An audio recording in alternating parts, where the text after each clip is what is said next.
देखते हैं आप? कांग्रेस को मजबूती मिलेगी। खुशी है कि पुराने लोग वापस आ रहे हैं। इनके साथ में बहुत सारे लोगों के टच में हम लोग हैं, वो लोग भी चाह रहे हैं आने वाले दिनों में और बहुत सारे लोग ज्वाइन करते रहेंगे और कांग्रेस मजबूत होते रहेगी। अभी इनका असर रसूख है, तो हमें पूरी उम्मीद है कि इनके आने से, बल्कि पूरा यकीन है कि इनके आने से अपने अपने इलाकों में भी और मुल्का इलाकों में भी कांग्रेस मजबूत होगी। उम्मीद की जा सकती है कि आने वाले वक्त में इसी तरह से हम जितने भी बड़े सारे हैं वापस। बिल्कुल, बहुत लोग हैं, चाहे वो कांग्रेस छोड़ के गए थे या बाकी तंजीमों में हैं, तो उन लोगों का हमारे साथ राब्ता है। और हमारा एक, जैसा कि बताया गया अभी यहाँ पे, एक प्रोसेस होता है, प्रोसीजर एक होता है, केस टू केस जो है वो लीडर्स की जो है इवैल्यूएशन होती है। तो उस इवैल्यूएशन में भी कुछ लोग पाइपलाइन में हैं और आइंदा भी काफ़ी लोग हैं जो हमारे राब्ते में हैं। पार्टी जाए लीडर्स आते हैं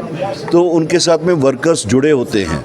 तो ये एक शख्स अगर जुड़ा है तो वो अकेले तो आते नहीं हैं, उनके साथ में जो उनका असर रसूख होता है, हल्का होता है, वो साथ में आता है। अब आज अगर यहाँ पे ताज साहब ने या सरूरी साहब ने यहाँ पे ज्वाइन किया तो इसका मतलब ये नहीं कि इन्होंने इंडिविजुअली ज्वाइन किया या एक शख्स ने ज्वाइन किया। इनका अपना हल्का है, वो हल्का आप खुद देखेंगे जिस वक्त हम इनको प्रोग्राम देंगे, इनके इलाकों में जाएंगे तो उसका आप खुद ही वो देख लेंगे कि हाँ बाअसर लोग।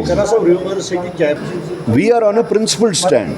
हमने सरकार बनने से पहले भी और इवन इलेक्शन होने से पहले भी ये कह दिया था कि जब तक स्टेटहुड हासिल नहीं होता यहाँ के लोगों को तब तक हम कैबिनेट का हिस्सा नहीं बनेंगे। ये एक असूली स्टैंड है, इसमें शेयर की बात नहीं आती है। ऐसा कहा जा रहा है कि भाजपा से बड़ी उम्मीद आपने छीनी है, बड़े सारे सॉरी, ऐसा लग रहा है, कहा जा रहा है कि भाजपा से बड़ी उम्मीद आपने छीनी है क्योंकि आपने कमिट किया है कि भाजपा को यहाँ पे आगे चलने नहीं देंगे।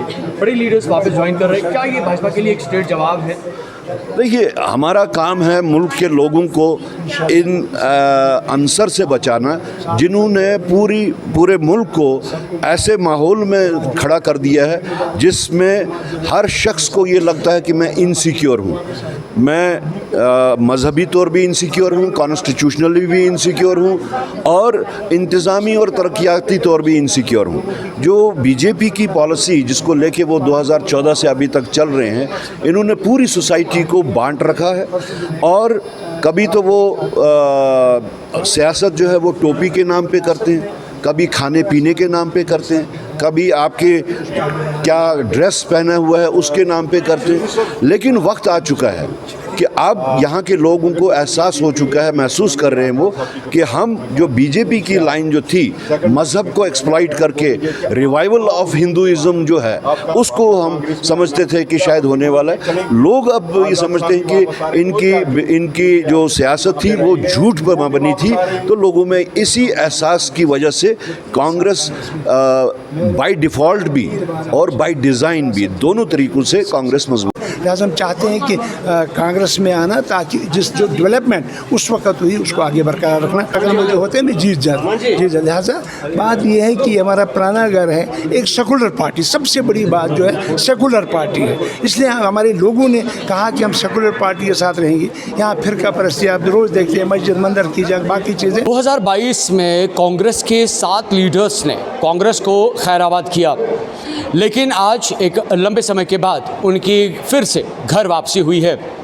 कांग्रेस में आज फिर से ताज मोहिद्दीन और जीएम सरूरी का ज्वाइन करना तारिक अर्रा का मानना है कि एक बहुत बड़ी डेवलपमेंट है। हालांकि उनका मानना है कि कांग्रेस शुरुआत से ही ग्रास रूट लेवल पे अपने आप को मजबूत करने की कोशिश में लगी हुई है, लेकिन वहीं पे जब बड़े सितारे किसी पॉलिटिकल पार्टी में वापस ज्वाइन करते हैं एक नई रौनक देखने को मिलती है। आने वाले वक्त में कि कांग्रेस की ये जो डेवलपमेंट है आने वाले वक्त में क्या रंग और रूप दिखाती है। JKL के लिए मीर उमर, श्रीनगर।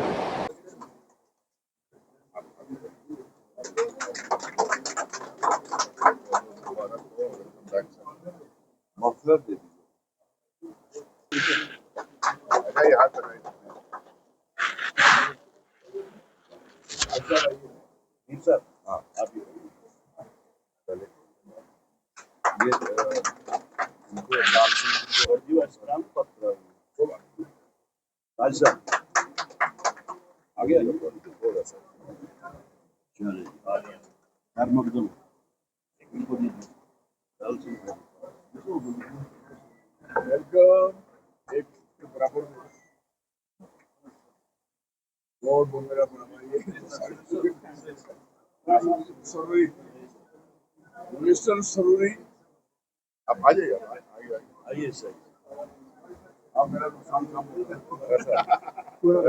मैं तो समझता ही नहीं मैं किसी और पार्टी में गया, मैं तो जीत पे गया और वापस इस पार्टी में आया। और बहुत बड़ी बात है कि जनाब राहुल गांधी साहब ने और जो हमारे प्रेसिडेंट साहब हैं, नासिर साहब हैं, वेणुगोपाल जी है, इन्होंने वो शर्त किया कि मेरी वो गलती माफ कर। मैं हमेशा कांग्रेस का सिपाही रहा हूँ।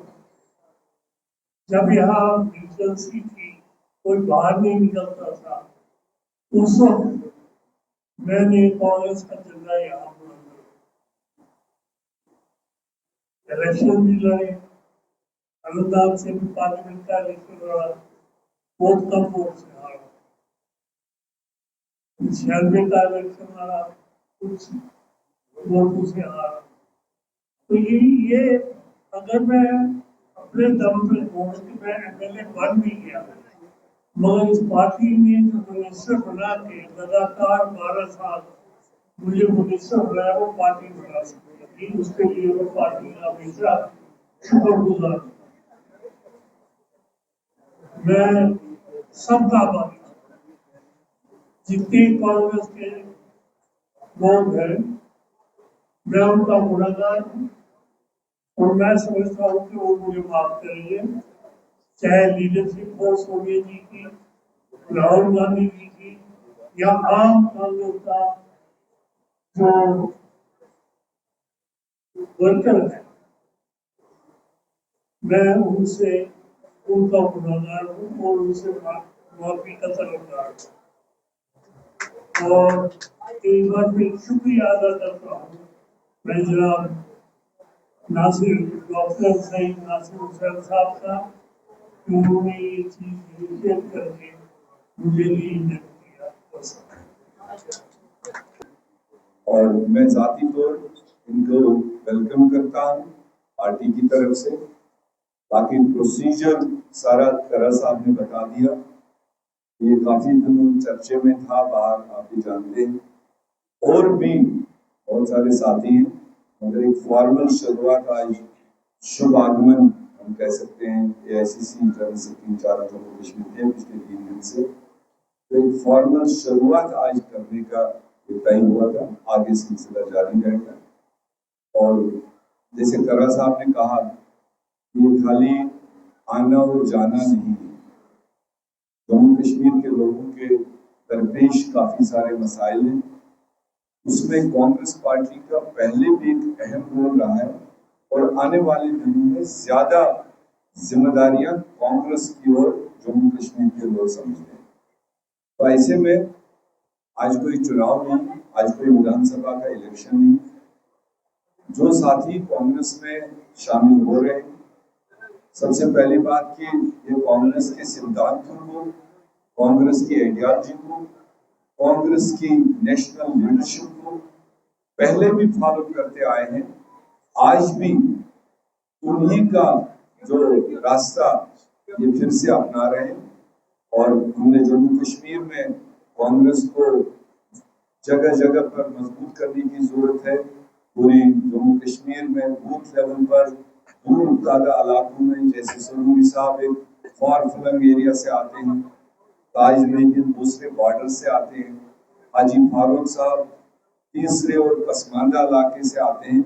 उन इलाकों में कांग्रेस की नुमाइंदगी ज्यादा जरूरत है, इसलिए